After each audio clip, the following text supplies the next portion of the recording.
4 मार्च 1918 USS Cyclops, जो कि US navy का one of the biggest fuel ship था, वो ब्राजील से बाल्टीमोर तक के अपने सफर पर निकल गया। इस जहाज को अपने सफर में कहीं पर भी रुकना नहीं था। इस शिप पर 10,800 टन का मैग्नीश और 309 क्रू मेंबर्स थे। इस शिप से पहला और इकलौता मैसेज आया था वेदर फेयर ऑल वेल, जिसके बाद ना तो इस शिप से कोई मैसेज आया और ना ही इस शिप का कुछ पता चला। इस शिप को ढूंढने के लिए पूरा एक सर्च ऑपरेशन चलाया गया, पर ना तो ये शिप मिला और ना ही इसके क्रू मेंबर्स। सिर्फ यूएसएस साइक्लोप ही नहीं, बल्कि फ्लाइट 19, मैरी सेलेस्ट और इनके जैसे 100 से भी ज्यादा शिप्स एंड एरोप्लेन्स आज तक गायब हो चुके हैं। और पता है इन सभी में कॉमन क्या है? Bermuda triangle.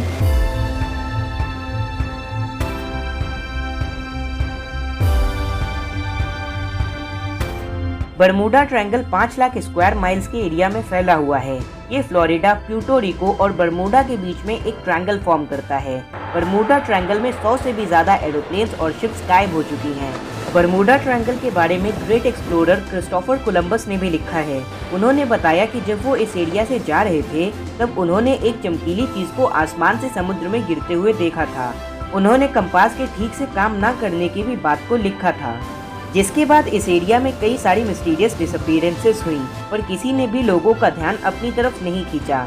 अंटिल मार्च 1918, जब यूएस नेवी की उस वक्त की one of the biggest and fastest ship USS Cyclops mysteriously disappear हो गया, जिसके बारे में मैंने आपको वीडियो की स्टार्टिंग में भी बताया था। ठीक इसके 23 साल बाद 1941 में यूएसएस साइक्लोप के जैसी ही 2 और शिप्स भी उसी रास्ते से जाते समय गायब हो गई, जिसके बाद एक और मिस्टीरियस डिसअपीयरेंस हुई 5 दिसंबर 1945 को, जब दोपहर के 2:10 पर अमेरिकन एयरफोर्स के 5 बॉम्बर एयरक्राफ्ट फ्लाइट 19 ने फ्लोरिडा के एक नेवल एयर स्टेशन से टेक ऑफ किया।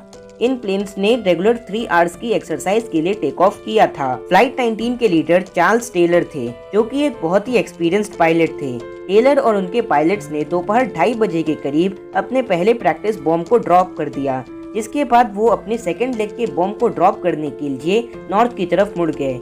अभी इस वक्त तक सब कुछ ठीक चल रहा था, पर इसके थोड़ी देर बाद टेलर के कंपास ने काम करना बंद कर दिया था। उन्होंने अपना बैकअप कंपास निकाला, पर वो भी काम नहीं कर रहा था, जिसके बाद फ्लाइट 19 के एक पायलट ने रेडियो कम्युनिकेशन पर एक मैसेज भेजा, मुझे नहीं पता हम कहां पर हैं, शायद हम पिछली टर्न के बाद खो गए हैं। इस मैसेज को सबसे पहले लेफ्टिनेंट रॉबर्ट एफ कॉक्स ने रिसीव किया था, जो कि एक नेवी फ्लाइट इंस्ट्रक्टर थे और उस दिन फ्लोरिडा कोस्ट के ऊपर फ्लाई कर रहे थे।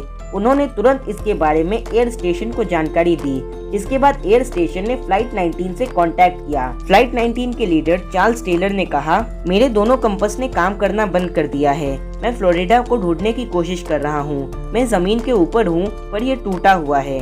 मैं श्योर हूँ कि मैं कीज में हूँ, पर मुझे नहीं पता कितना नीचे, और मुझे नहीं पता है कि मैं फ्लोरिडा तक कैसे पहुँचूँ। उनकी आवाज में चिंता साफ झलक रही थी। शाम के 4:56 पर टेलर को लगता है कि वो गल्फ ऑफ मेक्सिको के ऊपर हैं, इसीलिए वो फ्लोरिडा पहुंचने के लिए प्लेन्स को ईस्ट में मूव करने के लिए कहते हैं। पर कुछ पायलट्स को लगता है कि वो ऑलरेडी ईस्ट में हैं और फ्लोरिडा पहुंचने के लिए उन्हें वेस्ट में फ्लाई करना चाहिए। एक पायलट ने रेडियो पर बोला, अगर हम वेस्ट की तरफ फ्लाई करेंगे तो हम घर पहुंच जाएंगे। टेलर ने बात मान ली और उन्होंने सभी प्लेन्स को वेस्ट की तरफ फ्लाई करने का ऑर्डर दे दिया। पर शाम के 6 बजे के बाद उन्होंने अपना ऑर्डर कैंसिल कर दिया और फिर से डायरेक्शन को चेंज कर लिया।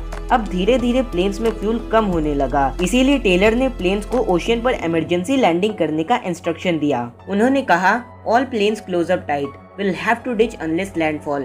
When the first plane drops below 10 gallon, we all go down together. इसके बाद सब कुछ शांत हो गया। शाम के करीब 7:30 बजे नेवी ने एक सर्च प्लेन को फ्लाइट 19 को ढूंढने के लिए भेज दिया, पर टेक ऑफ के 20 मिनट बाद ये प्लेन भी रडार से गायब हो गया। एक ही दिन में नेवी के 2 प्लेन्स और उनमें बैठे 27 क्रू मेंबर्स का मिस्टीरियसली गायब हो जाना कोई आम बात नहीं थी, इसीलिए एक बहुत बड़ा सर्च ऑपरेशन कंडक्ट करवाया गया। नेवी की 300 से भी ज्यादा बोट्स एंड एयरक्राफ्ट ने दोनों प्लेन्स को ढूंढने की कोशिश की, पर उनके हाथ कुछ नहीं लगा और आज तक ना तो ये प्लेन्स मिले और ना ही इनमें बैठे 27 क्रू मेंबर्स। अब सवाल उठता है कि क्या बरमूडा ट्रायंगल की मिस्ट्रीज का कोई साइंटिफिक एक्सप्लेनेशन है? तो इसका आंसर है यस, जिसमें से कुछ साइंटिफिक एक्सप्लेनेशंस हैं। Number 1, mall functioning of compass. एक चीज जो सबके साथ होती है वो है कंपास का ठीक से काम ना करना। इसके बारे में कोलंबस ने भी लिखा था और ये फ्लाइट 19 के साथ भी हुआ था। पर ऐसा होता क्यों है? दरअसल अर्थ के दो नॉर्थ पोल्स होते हैं, magnetic and geographic north pole. Compass हमेशा मैग्नेटिक नॉर्थ पोल की तरफ पॉइंट करता है, पर अर्थ पर कुछ ऐसी जगह भी होती है जहां पर अगर आप कंपास का यूज करेंगे तो आपको magnetic and geographic north pole same दिखेंगे। बरमूडा ट्रायंगल उन्हीं जगहों में से एक है यहाँ पर compass magnetic north pole and geographic north pole दोनों की तरफ पॉइंट करता है, क्योंकि दोनों यहाँ पर सेम लाइन में आ जाते हैं। इससे कंफ्यूजन क्रिएट हो सकती है। Number 2, human errors. जैसा कि मैंने आपको फर्स्ट पॉइंट में बताया था कि कंपास की माल फंक्शनिंग से कंफ्यूजन क्रिएट हो सकती है। And ocean is huge. अगर आप ओशियन में 1 डिग्री भी इधर उधर हो गए तब आप अपने डेस्टिनेशन से कई किलोमीटर दूर हो जाएंगे। जैसा कि फ्लाइट 19 के केस में हुआ था, सबसे पहले दोनों कंपासेस ने काम करना बंद कर दिया, जिसकी वजह से कंफ्यूजन क्रिएट हुआ और फ्लाइट 19 तब तक हवा में उड़ता रहा जब तक उसका फ्यूल खत्म नहीं हो गया, जिसके बाद फ्लाइट 19 को ओशियन में इमरजेंसी लैंडिंग करनी पड़ी। पर जब फ्लाइट 19 ने इमरजेंसी लैंडिंग की थी तब ना ही उसके पायलट्स को पता था कि वो कहां पर हैं और ना ही कंट्रोल रूम को पता था कि वो कहां पर हैं। And as we all know that ocean is huge, that's why flight 19 की एग्जैक्ट लोकेशन ना पता होने की वजह से आज तक वो नहीं मिल पाया है। Number 3, methane deposits. मीथेन एक नेचुरल गैस होती है जो कि वाटर की डेंसिटी को कम कर देती है। ऑस्ट्रिया में हुए एक लैब एक्सपेरिमेंट ने ये प्रूव किया है कि मीथेन के बबल्स वाटर की डेंसिटी को कम कर देते हैं, जिसकी वजह से शिप्स तुरंत पानी में डूब जाती हैं। इस मैप में आप दुनिया की वो जगहें देख सकते हैं जहां पर मीथेन डिपॉजिट सबसे ज्यादा पाए जाते हैं और बरमूडा ट्रायंगल का एरिया उन्हीं जगहों में से एक है।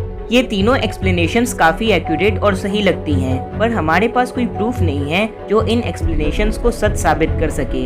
इसीलिए बरमूडा ट्रायंगल की मिस्ट्री आज तक मिस्ट्री बनी हुई है। वीडियो पसंद आया हो तो वीडियो को लाइक कर दीजिएगा और ऐसे ही और वीडियोस को देखने के लिए चैनल को सब्सक्राइब कर दीजिएगा।